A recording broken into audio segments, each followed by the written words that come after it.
Radio Lawanan COVID-19. Assalamualaikum warahmatullahi wabarakatuh. Waalaikumsalam. Selamat sore sahabat Yes. Alhamdulillah kita berjumpa lagi dalam kajian Islam Yes Radio untuk edisi Rabu 7 Juli 2021. Dan kali ini Yes, kajian Islam Yes Radio akan menghadirkan sebuah pembahasan tentang kurban yang akan dilanjutkan seperti di pertemuan minggu kemarin oleh beliau Bapak Ustadz Mukrorudin yang sudah berada di sini bersama kita saat ini. Assalamualaikum Pak Ustadz. Waalaikumsalam warahmatullahi wabarakatuh. Sehat nih Pak. Alhamdulillah. Untuk sahabat Yes yang mau ikut bergabung, yang ingin mengajukan pertanyaan, silakan sahabat bisa lewat SMS ataupun WhatsApp ke 0812 2665 774. Dan buat kalian sahabat Yes yang saat ini lagi jauh dari Cilacap, sahabat masih bisa menyimak kajian Islam Yes Radio lewat live audio streaming. Langsung aja buka website kami, yesradiocilacap.id. Untuk memulai kajian Islam di hari ini, saya persilahkan pada Beliau Bapak Ustadz Mukrorudin. Silakan. Assalamualaikum warahmatullahi wabarakatuh. Bismillahirrahmanirrahim. Alhamdulillahirabbil alamin. Wa bihi nasta'inu ala umuri dunya waddin. Wa ala alihi wa sahbihi ajmain, amma ba'd. Sahabat Yes di mana saja berada yang berbahagia, alhamdulillah sore hari ini kita semua masih dalam keadaan sehat walafiat, selamat dari musibah khususnya yang sedang melanda di daerah kita, negara kita, bangsa kita, bahkan mendunia, yakni COVID-19, dan semoga selalu dalam keadaan sehat, amin. Salawat dan salam semoga dilimpahkan pada Nabi kita Muhammad Sallallahu Alaihi Wasallam, melimpah kepada keluarganya, sahabatnya, dan segenap pengikutnya. Baiklah, sore hari ini masih membahas masalah kurban. Yang kurban tersebut kemarin sudah disampaikan bahwa hari penyembelihan itu mulai tanggal 10 bulan Dzulhijjah. Namun berkaitan dengan PPKM darurat Jawa Bali, menurut surat edaran Kementerian Agama,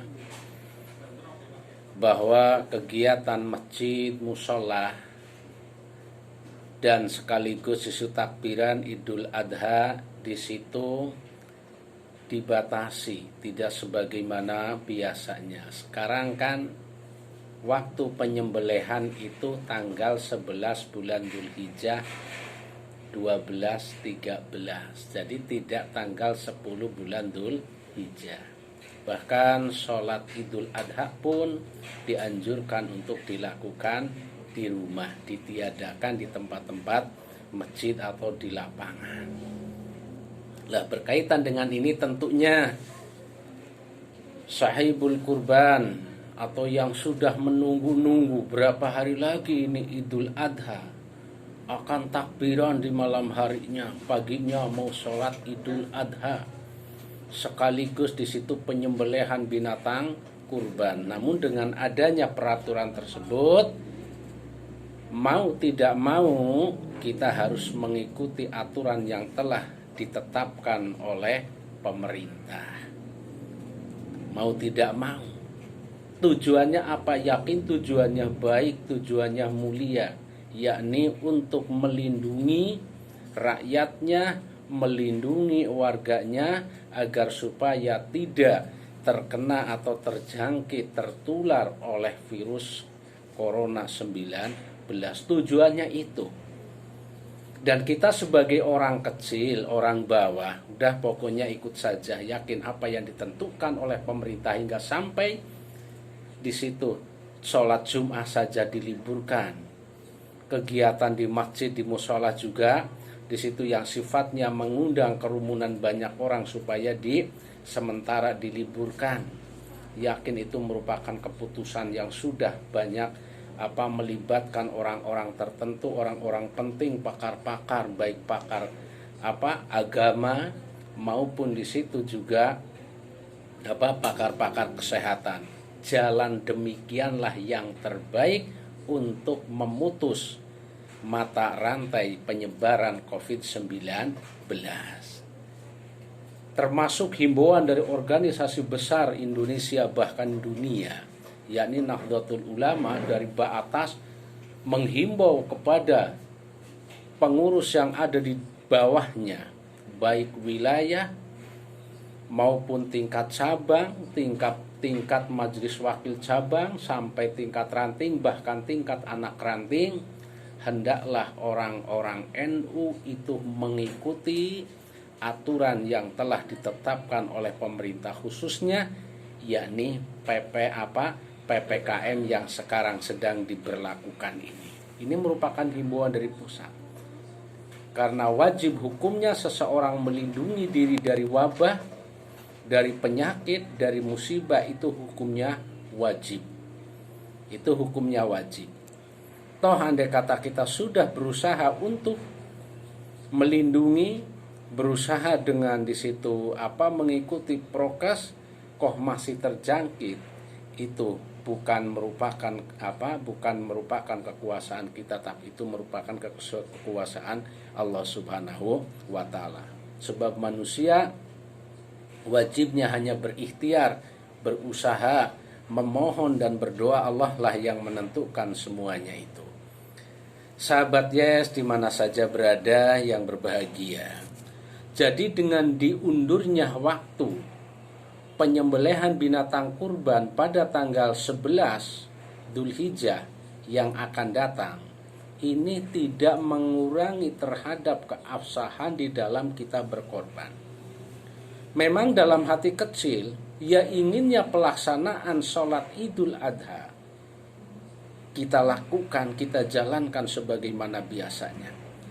Begitu juga pemotongan binatang kurban ingin dilakukan pada tanggal 10 bulan Dzulhijjah, karena saat itulah saat yang paling utama untuk penyembelihan binatang kurban. Ini utama, bahasanya utama.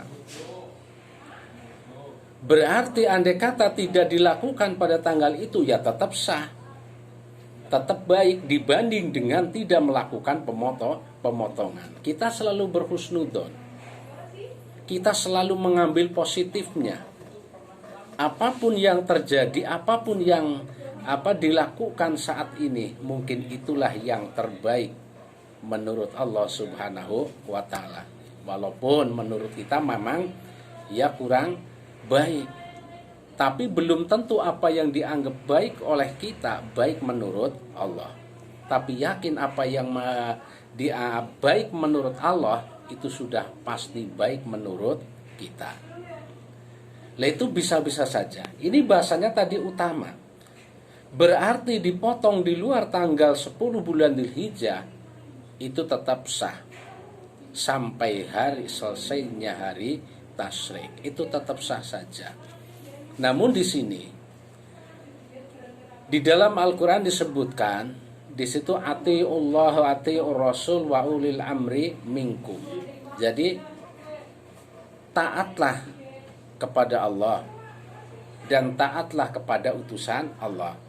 Wa uli amri minkum, dan taatlah kepada pemerintahan setempat yang ada di antara kalian semua. Lah kita mengikuti aturan pemerintah itu hukumnya wajib, itu harus. Ya maaf, walaupun sebagian ulama di atas itu ada yang mengatakan, oh ini sudah kacau, takutnya bukan lagi kepada Allah tapi takutnya kepada pemerintah. Loh, pemerintahan sekarang ini sudah tidak benar katanya. Sementara pasar tetap berjalan, beroperasi, tapi sementara masjid ditutup. Ada. Ini memang ulama pun pro kontra, ada yang setuju, ada yang tidak setuju. Ini sudah bukan rahasia lagi, ini sudah umum di mana-mana pun demikian. Apalagi sekarang media informasi itu sudah terbuka secara luas, mungkin di televisi, mungkin lewat HP lah, sekarang sudah jelas lagi. Ini pro kontra. Dengan adanya aturan PPKM tersebut, sebagian ulama ada yang setuju, ada yang tidak setuju. Ada yang membenarkan pemerintah, ada yang menyalahkan pemerintah. Lalu bagaimana sikap kita? Apakah kita termasuk yang mau menentang atau termasuk yang mengikuti?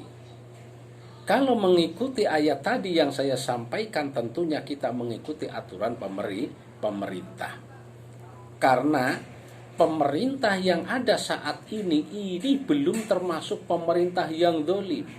Jadi selama pemerintahan itu masih benar, pemerintahan itu belum keluar dari jalurnya, maka di situ masih wajib untuk diikuti sesuai dengan anjuran dari tokoh-tokoh besar kita, yakni ulama-ulama yang ada di atas. Maksudnya yaitu mungkin tokoh organisasi, ulama-ulama di situ yang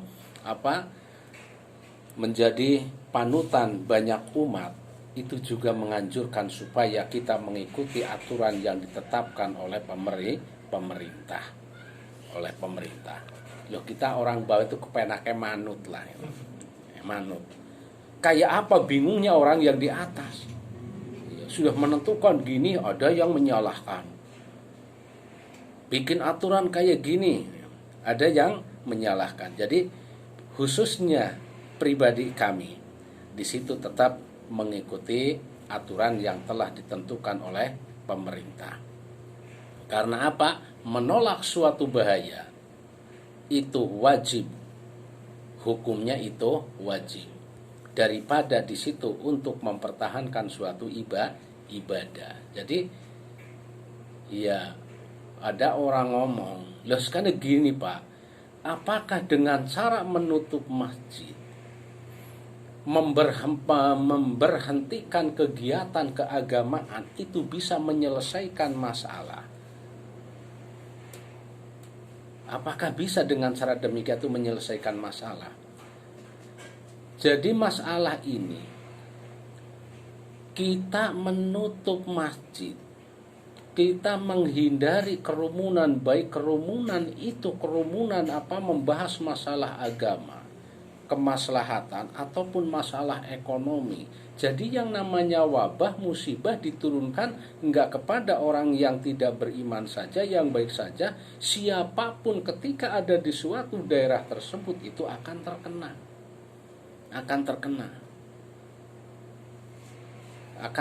Jadi di sini alangkah lebih amannya apabila seseorang itu menghindar, menjauh, berusaha agar supaya bisa terhindar dari wabah. Di antaranya yaitu menjauhi kerumunan orang banyak. Sahabat Yes, di mana saja berada yang berbahagia, sebagian dari keistimewaan kurban, walaupun kurban tadi disebutkan sedikit banyak itu bisa membantu terhadap permasalahan yang dihadapi oleh pemerintah, oleh masyarakat saat ini. Walaupun tidak sepenuhnya, tapi sedikit banyak itu banyak ada unsur membantunya. Walaupun tidak sepenuhnya. Maka orang-orang yang berkurban dengan besarnya pahala, dengan di situ keistimewaannya pahalanya orang yang melakukan kurban, maka besok di hari kiamat ketika ia dibangkitkan, mereka itu berjalan, bukan berjalan dengan menggunakan kaki, tapi berjalan naik kendaraan. Maka disebutkan di sini, yauma nahsyurul muttaqina ilar rahmani wafdan. Firman Allah,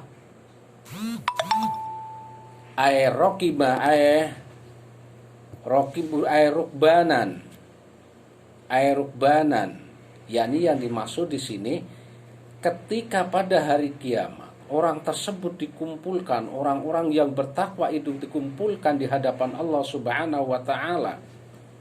Mereka wafdan, itu datang dalam keadaan naik kendaraan.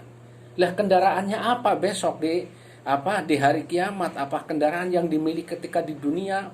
Mungkin Innova atau Panther dan lain sebagainya, bukan.